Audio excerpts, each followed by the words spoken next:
In this video I will do a review of game week 27. Now we start with the goalkeeper, Robin Roofs.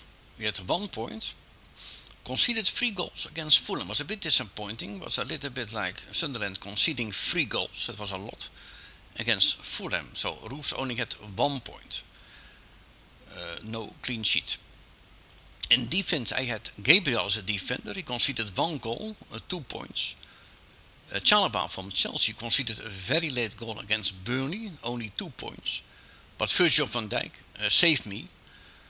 He was, let's say, my man of the match, you know. He had a clean sheet, and he had an assist, and he had 2 bonus points.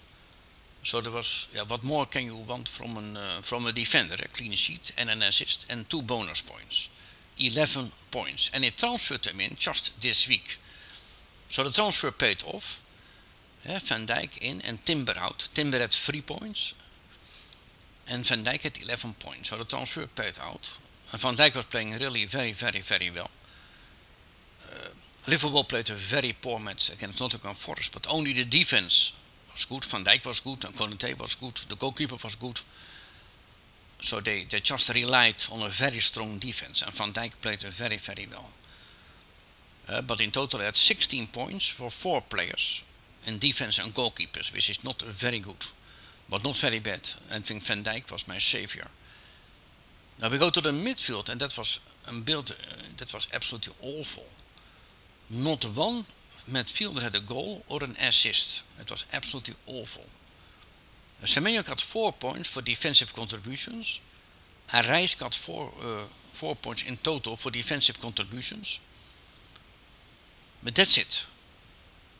I think I can't remember so poor, you know. That was not even a clean sheet. Not one player had a clean sheet. No goal, no assist. Only Reis and Semenyo got defensive contributions. It was very poor. That was awful. Yeah, I think that's 14 points for 5 players. How bad can it be? But then the 2 centre forwards saved me a little bit. Pedro had 7 points. He made a goal. He had 1 bonus point. And Haaland had an assist and 1 bonus point, had 6 points and 12 points because he was the captain. So that saved me a little bit. But overall it was not very good. And if you look at the bench, then I think that the bench was nothing going on there at all. No clean sheet, no goal, no assist. It was one of those game weeks where it was very poor. Nunez 2 points, he conceded 1 goal. Cash 2 points, he conceded 1 goal, and Mane 2 points from Wolverhampton. He didn't score against Crystal Palace. Dubravka had 2 points, also conceded 1 goal. Most defenders conceded just 1 goal, but it was just a little bit annoying. But that's how it happened.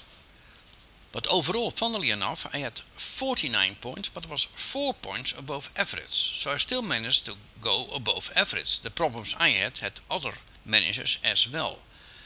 So I was still 4 points above average. Which was a bit weird, because I think I had a very poor game week. But I think all managers were suffering. 45 points is a pretty low score as an average score. And in a ranking, funnily enough, I rised in the ranking from 14,000 to 13,000. So in the ranking now I was even 1,000, almost 1,000 places higher.